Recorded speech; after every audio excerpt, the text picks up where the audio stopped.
Let's learn how to sew this fall tote bag together. Welcome to week 1 of our fall sewing series, where each week we're going to be updating our fall wardrobes by sewing together something new.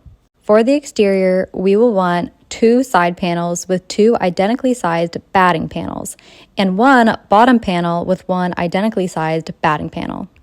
You'll then want 2 side panels for the tote's interior liner and 1 bottom panel for the interior liner. Lastly, we'll need 2 strips of fabric for the straps and 2 strips of batting to go inside the straps.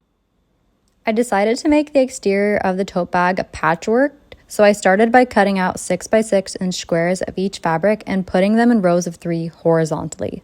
I also wanted to make a sleeker transition from interior to exterior, so I cut a strip of fabric that was the same fabric as the interior, measuring 6 inches by 3 inches to attach to the patchwork and the liner of the bag.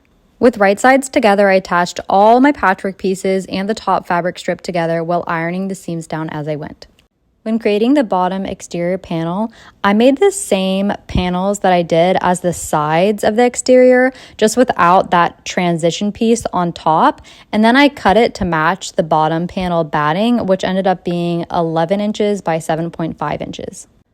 Before attaching all of my batting panels, I needed to create the grid for my quilting, so I used a water erasable pen, and then I also used a yardstick adjacent tool that my husband had to create that diamond shape.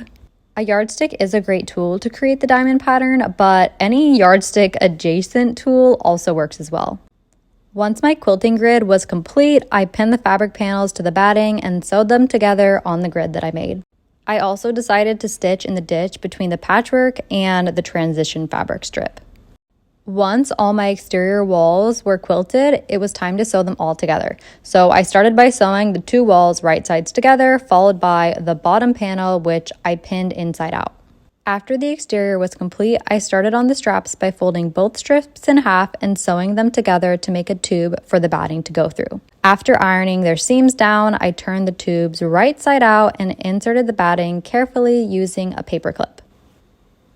It was then time to create the liner for the bag, so I started by sewing the interior wall panels right sides together before pinning the bottom panel on. The bottom panel is a little trickier to connect without the structure from the batting like we did on the exterior, so try to be patient with it and take your time. Before connecting the liner to the bag's exterior, I attached both of my straps to the exterior of the bag with a small stitch close to the top of the bag. I then inserted the exterior of the bag into the liner with the right sides together, sewing them together just below where I made the stitch for the straps. I also want to note that I left a hole in between one side of the straps to pull the bag right side out. You can kind of see me doing it here.